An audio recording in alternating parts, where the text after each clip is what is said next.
wildfire season. Summer heat and the threat of fast-spreading flames is around the corner, so now is the time to get prepared. Yeah, action taken in your own home and 100 feet around it can make all the difference in protecting your property and your life. So joining us to show the risks and to help you prepare is Michelle Steinberg, Wildfire Division Director at the National Fire Protection Association. Appreciate your time.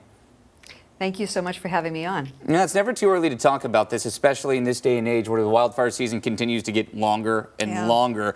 What are the current wildfire risks right now? Right, so we really want to pay attention on days that we have hot, dry weather, extended drought, and particularly windy days.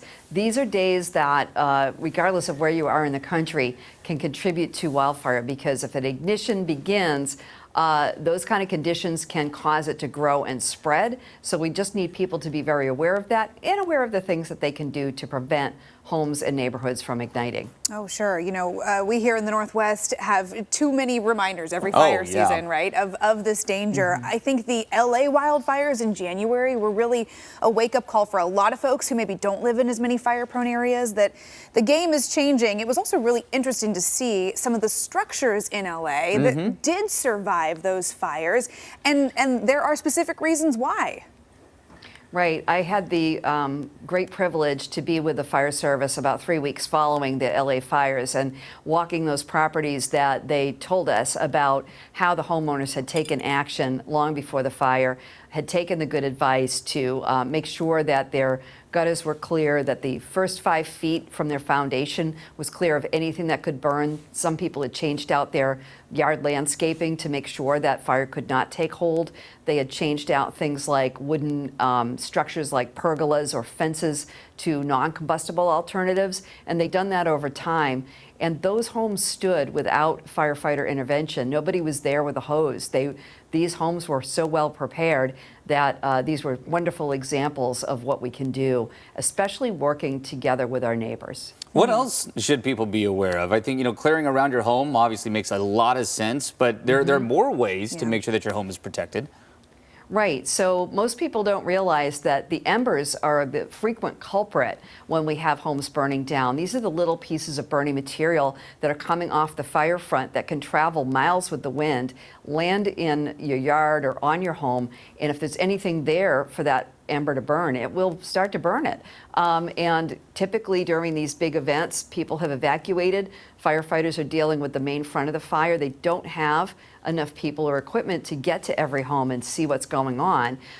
So you don't want embers getting sucked up into your attic vents, for example, sneaking in under the decks. They're very sneaky. And so those are the areas, those little things that we actually can do a lot with just some simple tips.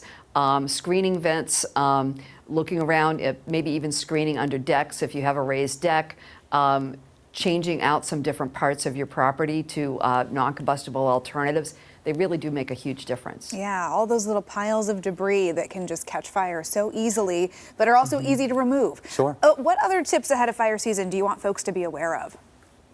Right. So we really want folks to get together and work together. That's because if a fire happens on your property, if you're closer than about 100 feet to your neighbor, you will affect them, they will affect you. And so, for example, if you have a shared fence line, basically working with your neighbor is it's a friendly way to do things, but it's also very effective. And we also find on Wildfire Community Preparedness Day, it's just such a good opportunity for the community to rally around people who maybe can't do the work themselves, if they're elderly, if they have a disability, and they need the help.